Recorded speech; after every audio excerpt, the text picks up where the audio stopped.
کبھی ہم نے یہ سوچا ہے کہ وہ باپ جو ہے اس کا بھی کبھی دل چاہتا ہوگا کہ میرا بھی نام لیا جائے، میری بھی قربانیوں کا ذکر کیا جائے، مجھے بھی کسی اچھے لمحے میں یاد کیا جائے؟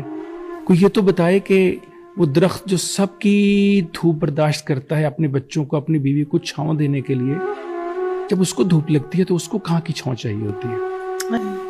کبھی ہم نے یہ پوچھا ہے کہ ابا جب تمہارے جوتے گھستے ہیں اور تمہیں مما لے کر جاتی ہیں کہ آؤ آپ کو نئے جوتے لے کر دوں، آپ آتے ہوئے بچوں کے لے آتے ہیں؟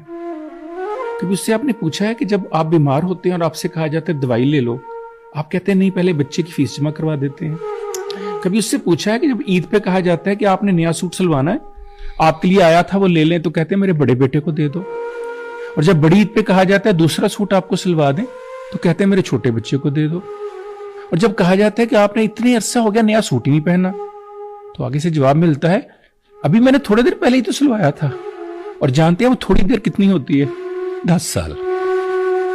10 سال پہلے کا۔ ایک بات اور بھی میں سوچتا ہوں، وہ باپ جو ہے جس کا 10 سال پہلے ایک ہی ناپ تھا اور آج بھی اس کا وہی ناپ ہے، اس کی صحت کو کوئی فرق نہیں پڑ سکا۔ وہ کتنا مضبوط چیز ہے جو اپنے آپ کو اتنا مینج رکھے ہوئے ہے۔ جانتے ہیں کیوں؟ کیونکہ اس کے بچے اسے بوڑھا نہیں ہونے دیتے۔ اگر وہ ہو بھی جائے تو بتا نہیں سکتا، وہ اپنی بیوی کے سامنے، اپنی بیٹی کے سامنے، اپنے بیٹوں کے سامنے اور اس معاشرے کے سامنے اس طرح سے خود کو پیش کرتا ہے کہ جیسے اسے طاقتور کوئی اور نہیں ہے۔ لیکن آپ جانتے ہیں اس طاقت کے پیچھے چھپا کیا ہوتا ہے؟ وہ ایک بہت بڑا رتبہ جو اسے اللہ نے دیا۔ اور جانتے ہیں وہ رتبہ کیا ہے؟